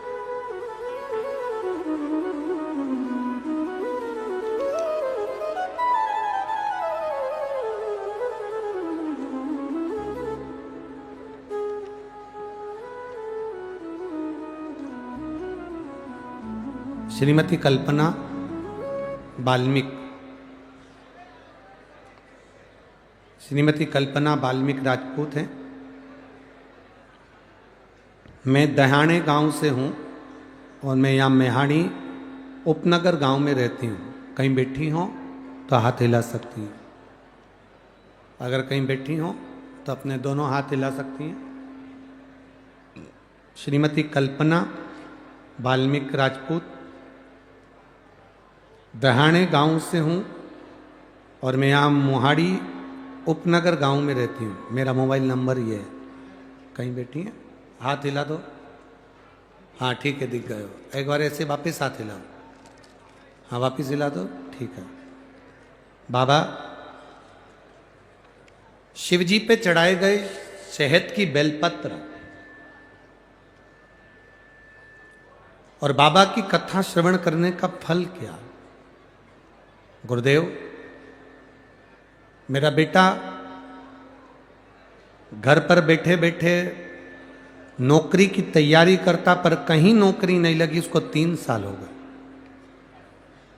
आखिरी में वो हार गया। मुझसे कहता, आई मेरी कभी नौकरी नहीं लगना है सरकारी, ये पक्का। गुरुदेव, आप मालागांव की कथा में कथा करने आए थे, तब हम लोग कथा सुनने के लिए गए थे। उसमें आपने एक बात कही थी कि बेलपत्री के मध्य पत्ती पर जब पूरी मेहनत करो तो एक मध्य पत्ती पर लगाया गया शहद, एक चावल का दाना शिवजी को चढ़ा कर जाना। हम लोग सीहोर भी गए, वहाँ से रुद्राक्ष लेकर आए, कंकर शंकर पूजन करी। बेटा जो हार चुका था मन से, बाबा का हम क्या गुणगान करें गुरुदेव। बेटे ने एक बार फिर वापिस से सरकारी नौकरी के लिए अप्लाई करा और बाबा की कृपा ऐसी हुई कि अब की बार बाबा ने उसको सिलेक्शन करा दिया और मेरा बेटा भारतीय सेना बीएसएफ में लग गया। मैं बाबा को यहाँ नमन करने आया। गुरुदेव, जैसे बाबा जब देता है तो छप्पर फाड़ कर देता है। गुरुदेव, मुझे अंदाजा नहीं था कि बाबा सही में इतना देता है। मेरे एक बेटे को तो बाबा ने सरकारी नौकरी में लगा दिया, पर बाबा ने मुझे कम नहीं दिया और कृपा मेरे बाबा ने बरसा दी। और जो मेरा बाबा ने दूसरी कृपा करी मेरे दूसरे बेटे पर भी, आज बाबा की कृपा इतनी है गुरुदेव कि दुनिया के लोग हंसते थे, पर मेरे बाबा ने जो दिया मेरे दोनों बच्चों को ही उन्होंने काम से लगा दिया और बाबा की कृपा मुझ पर हुई। मैं बाबा को नमन करने आया हूं। आपने एक लाइन कही थी गुरुदेव, खुद को महादेव से जोड़ दो और बाकी का सब महादेव पर छोड़ दो, तो बाबा संभालता जरूर है। बैठिए माँ। एक पत्र और बड़ा सुंदर आया है। मैं अश्वनी निनाद पाटिल, धूलिया साकरी रोड से हूं। कहीं बैठी हो तो हाथ हिला सकती हैं। अगर कहीं बैठी हो तो हाथ हिला सकती हैं। अश्वनी निनाद पाटिल, धूलिया साकरी रोड से बोल हूं मैं। मेरे पति निनाद सुरेश पाटिल, जो कि भाजपा युवा मोर्चा उपाध्यक्ष धूलिया से हैं। हमारी शादी 2021 में हुई थी गुरुदेव।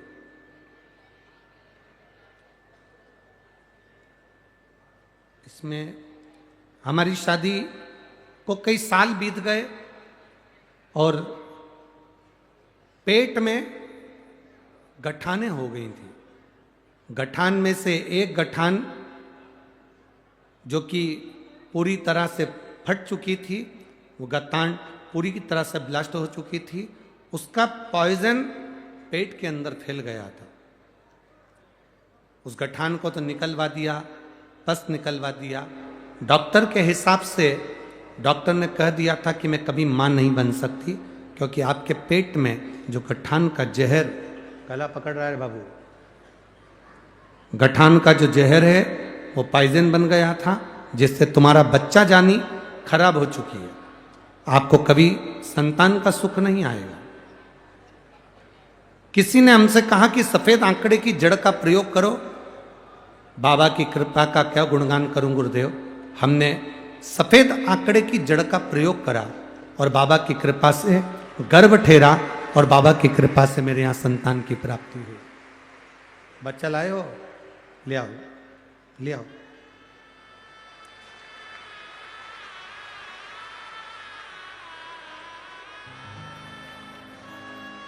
गुरुजी, हमने बॉम्बे तक इलाज करवाया, पर प्रत्येक जगह पर यह कहा गया था कि तुम्हारी बच्चादानी खराब हो चुकी है, तुम्हारे गर्भ नहीं ठहरेगा, तुम्हें बच्चा कभी नहीं हो सकता, क्योंकि तुम्हारे पेट में जो गांठ थी वो फट गई, वो पस पड़ गया था।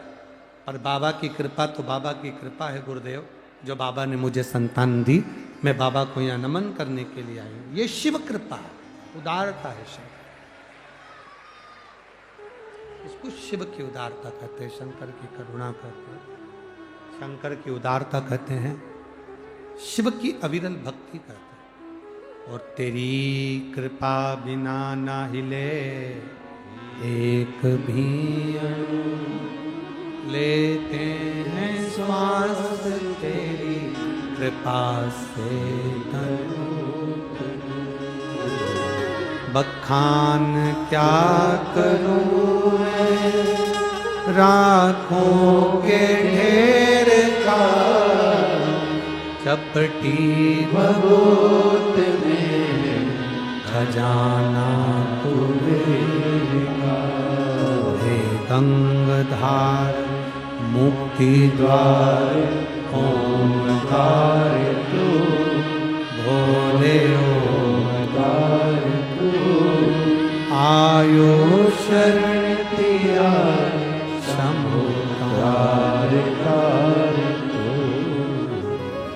कैलाश के निवासी नमो बार बार, नमो बार बार, आयो शरण तेरा शंभु कार। ये शिव कृपा बिना हो। जब तक बाबा कृपा न करे,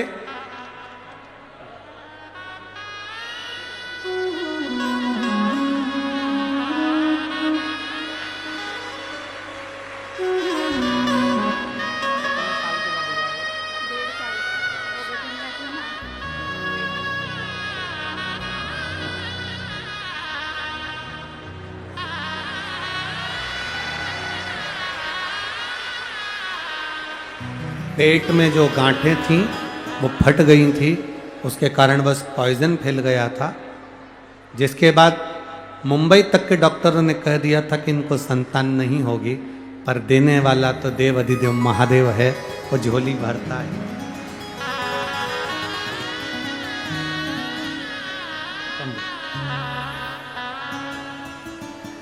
खाली न जाता कोई दर से तुम्हारे। एक पत्र बड़ा विचित्र।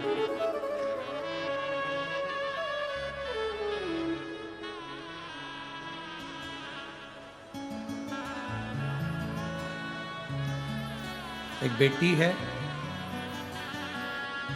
दर्शना जालिंदर माली, बाल गोपाल विजय व्यायामशाला, गली नंबर 14, जूने धूलिया। मोबाइल नंबर ये है, कहीं बैठी हैं तो हाथ हिला सकती हैं। अगर कहीं बैठी हो, दर्शना जालिंदर माली, बाल गोपाल विजय, व्यायामशाला, गली नंबर 14, जूने धूलिया। इस बेटी को कहीं बैठी है आपकी बेटी आई है क्या साथ में? नहीं आई है? आई है बच्ची, आई है, ठीक है। इसको लिया।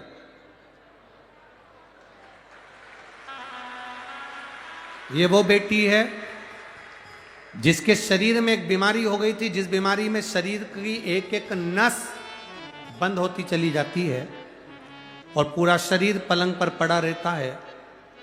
आखिरी में ये बीमारी एक ऐसी बीमारी है जो 1,00,000-1,50,000 लोगों में से किसी किसी एक को होती है। और ये बच्ची का शरीर आप इस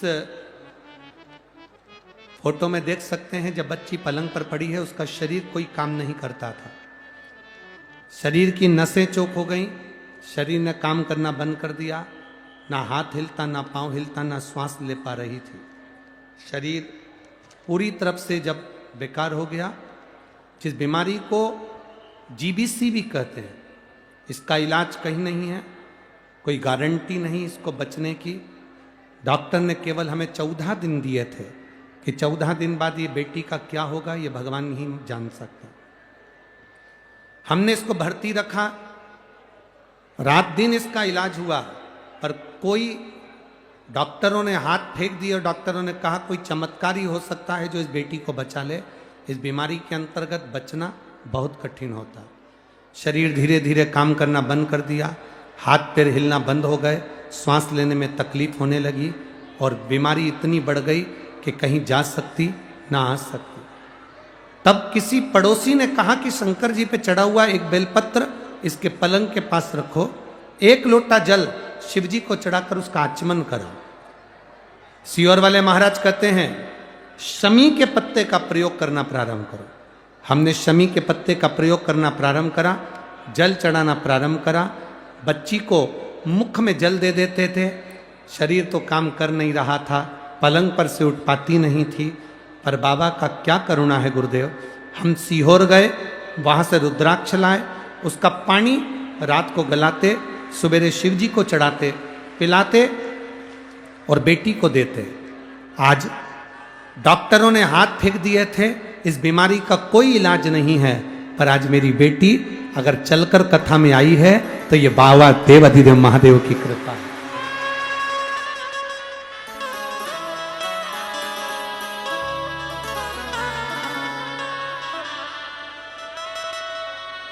छोड़ो उसको, छोड़ दो थोड़ा, चलो चलो, हाथ छोड़ो माँ। अभी थोड़ा पाँव में जरूर इसके प्रॉब्लम है, पर थोड़ा चल के बताओ, उधर से चलो। श्री शिवाय नमस्तुभ्यम बोलती जा, चलती जा। ये वो बीमारी है जिसमें बच्चों के पाँव और हाथ पैर की नस बंद हो जाती है, चलना फिरना सब बंद हो गया था इस बेटी का, और आज बाबा की कृपा से फिर चल रही है। ये शिव कृपा।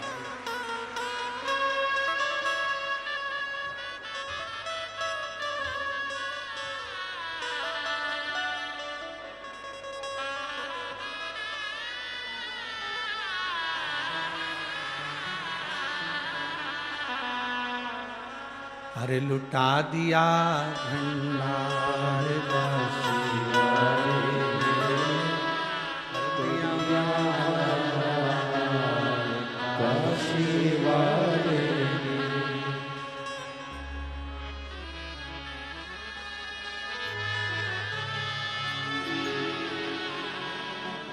छोटे छोटे बच्चे हैं, शरीर में रोग आ जाता है, टूट जाते हैं, और संभालने वाला बाबा बैठा है। हम तो बाबा के भरोसे, जो शिव के भरोसे है उसको भटकना नहीं है, जो शंकर के भरोसे है उसको डोलना नहीं है। शिव संभालते।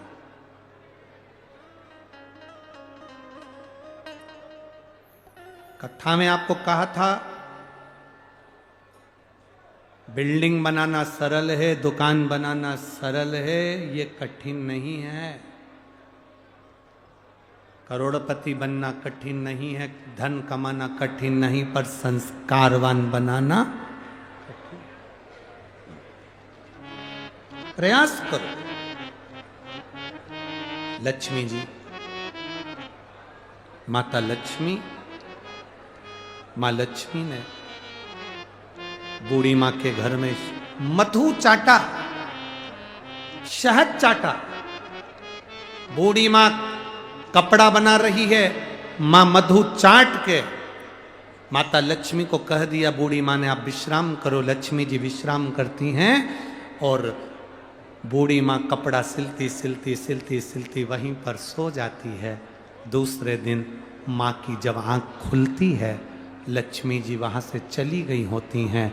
उस झोपड़े को माता लक्ष्मी महल बना देती है। महल, एक मधु शहद, दीपावली की रात्रि में शंकर भगवान को चढ़ाया गया शहद, लक्ष्मी जी को भोग लगाया गया शहद, या देव दीपावली के दिन माता लक्ष्मी को लगाया गया शहद का भोग, शहद का प्रसाद, माता लक्ष्मी को दी गई एक बूंद शहद हमारी जिंदगी की सार्थकता को सिद्ध कर देती है। एक बूंद शहद। जैसे लक्ष्मी जी को दिया गया एक बूंद शहद, शिव जी को दिया गया एक बूंद शहद तुम्हारे जिंदगी को सार्थक बना देती है, उसी तरह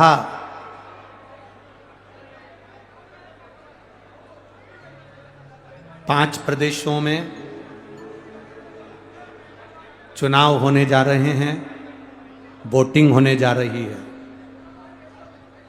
मैं संपूर्ण देशवासियों से, संपूर्ण प्रदेशवासियों से, जिन जिन प्रदेशों में वोट डाले जा रहे हैं, जिन जिन प्रदेशों में वोटिंग होने जा रही है, जिन जिन प्रदेशों में चुनाव लड़े जा रहे हैं, जिन जिन प्रदेशों में 17 तारीख को वोटिंग हो रही हो या किसी और तारीख को वोटिंग हो रही हो, उन संपूर्ण देश प्रदेशवासियों से निवेदन करूंगा, राष्ट्र के हित में, देश के हित में, भारत के हित में वोट डालने जरूर जाओ और वोटिंग जरूर करो।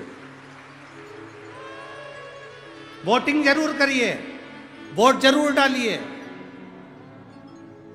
जैसे बेटी को वस्त्र का दान देते हो, जीवन में जैसे कन्या दान करते हो, अन्न दान करते हो, उसी तरह अपने जीवन में एक वोट का मतदान अवश्य करो और जिंदगी को सार्थक करो। अवश्य करिए। जिन जिन प्रदेश में वोटिंग होने जा रही है, प्रत्येक भोजन बाद में करो, पानी बाद में पियो, पहले जाकर राष्ट्रहित के लिए, भारत के सम्मान के लिए, भारत के हित के लिए वोटिंग जरूर करो। मेरा संपूर्ण प्रदेशवासियों से निवेदन है, होने वाली वोटिंग में आप आगे बढ़कर वोट अवश्य डालें और इस भारत को, इस राष्ट्र को मजबूत बनाने का प्रयास करें। आपका एक वोट पूरे राष्ट्र को मजबूत बनाएगा, ये निश्चित है। जरूर जाइए और हमारे राष्ट्र का उत्थान करिए, भारत भूमि का उत्थान करिए। राष्ट्रहित में आपका ये कार्य। एक बूंद शहद,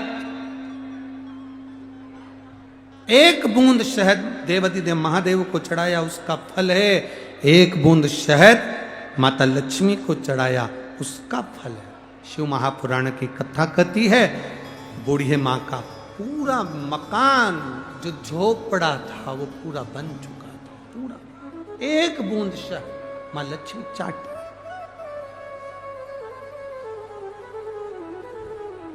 हम निवेदन करेंगे, कभी अगर योग लगे और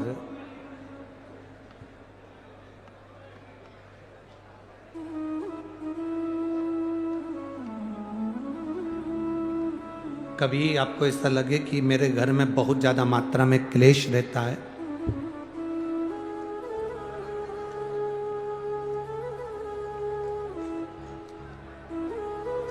बहुत ज्यादा मात्रा में क्लेश रहता हो, बहुत झगड़ा, परिवार में विवाद, तो प्रयास करा करो जब आप देवादिदेव महादेव को जल चढ़ाने के लिए जाएं और प्रदोष का यदि दिन हो या महीने की शिवरात्रि हो या प्रदोष का दिन हो, तो उंगली में ही भले एक उंगली में ही जरा सा शहद लगा कर ले जाओ और अशोक सुंदरी वाली जगह पर और शिवलिंग पर उस शहद को लगाकर जल चढ़ाने का प्रयास करो। आप दो प्रदोष या 2 महीने की शिवरात्रि अगर आपने कर ली, अपने आप आपके घर में क्लेश समाप्त होता चले जाएगा, शांति बनना प्रारंभ हो जाएगा। शहद में वो फल है, मधु में वो फल है। माता लक्ष्मी को सबसे ज्यादा प्रिय प्रसाद कौन कौन सा होता है? जल्दी बोलो, जरा जल्दी से बताओ। माता लक्ष्मी का प्रिय प्रसाद कौन सा है? कोई कहेगा खीर, कोई कहेगा सीरा हलवा, कोई कहेगा सिंघोड़ा, कोई कहेगा सीताफल, कोई कहेगा फल। पर माता लक्ष्मी के लिए सर्वश्रेष्ठ अगर कोई पकवान है, माता लक्ष्मी के लिए अगर सर्वश्रेष्ठ यदि कोई भोग है, अगर कोई ने किसी दीपावली के दिन अगर लक्ष्मी जी को शहद का यदि भोग लगाया है, तो उसके घर में कभी गरीबी नहीं आ सकती, वो उन्नति की ओर बढ़ता है। अब दुनिया के लोग क्या करते हैं? दीपावली के दिन पकवान बनाते, गुजिया बनाते, चक्की बनाते, बर्फी बनाते, लड्डू बनाते, बाजार से मिठाई लाते, पकवान बनाते, खीर बनाते, हलवा बनाते। दुनिया का सारा भोग माता लक्ष्मी को दीपावली के दिन लगाते हैं, पर बहुत कम लोग होते हैं जो लक्ष्मी जी को शहद का भोग लगाते हैं। मेरे हिसाब से तो यहाँ भी जितने बैठे होंगे, इसमें भी कुछ ही होंगे गिने चुने जो लक्ष्मी जी को शहद का भोग लगाते है। कोई है शहद का जो भोग लगाते लक्ष्मी जी को? तो लक्ष्मी जी को शहद का भोग लगाते। लक्ष्मी को शहद की प्रियता है, मधु की प्रियता, वो आनंदता देता। शिव महापुराण की कथा कहती है, भगवान शंकर का पावन चरित्र कर रहा है, शिव महापुराण वर्णन कर रही है। भगवान ब्रह्मा जी ने भगवान नारायण से कहकर एक विशाल पर्वत का मंथन करा, जिसने शिवलिंग की आकृति उत्पन्न करी और शिवलिंग की आकृति को उत्पन्न किया। भगवान नारायण ने भगवान शिवलिंग के चरण ढूंढे, सत्य कहा मुझे चरण नहीं मिले, इसलिए उनका नाम सत्यनारायण हो गया। भगवान ब्रह्मा जी आकाश मार्ग की ओर बढ़ते चले गए, उनको कोई शीश नहीं मिला तो केतकी के फूल से झूठ बुलवाया, माता गौ माता से झूठ बुलवाया और ब्रह्मा जी ने खुद ने झूठ बोला। ब्रह्मा जी स्वयं झूठ बोल दिए, उनका सिर कटा, कर्मनाशा नदी प्रकट हो गई। कर्मनाशा नदी, कटा हुआ शीश बट वृक्ष धारण कर लिया। बड़ के पेड़ के नीचे भगवान देवादिदेव महादेव स्वयं विराजमान हुए, जिनका नाम बटकेश्वर महादेव। बोल बटकेश्वर महादेव की जय। आगे वर्णन आता है, सुंदर प्रसंग के अंतर्गत चारों तरफ आनंद समाहित था। दक्ष प्रजापति की धर्म पत्नी माता प्रसूति और दक्ष प्रजापति माता भवानी की आराधना करते हैं, घर में एक बेटी का जन्म हो जाए। एक बेटी का जन्म,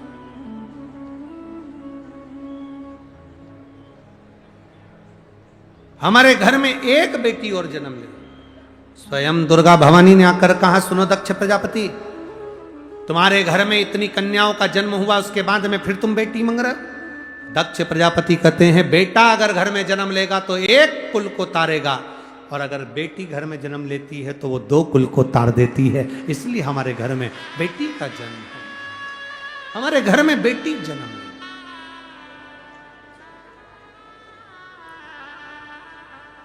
मेरा बेटियों से निवेदन,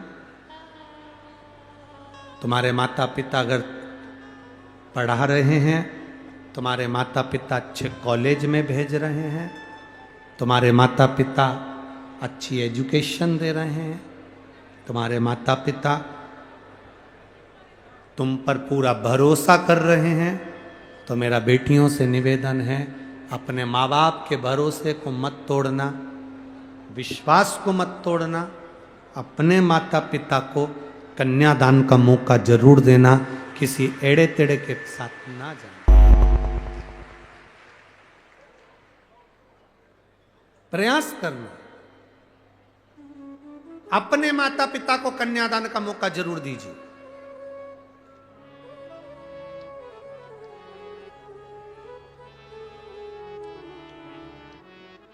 दिखावे में पढ़कर मत जाना, दिखावे में मत पढ़।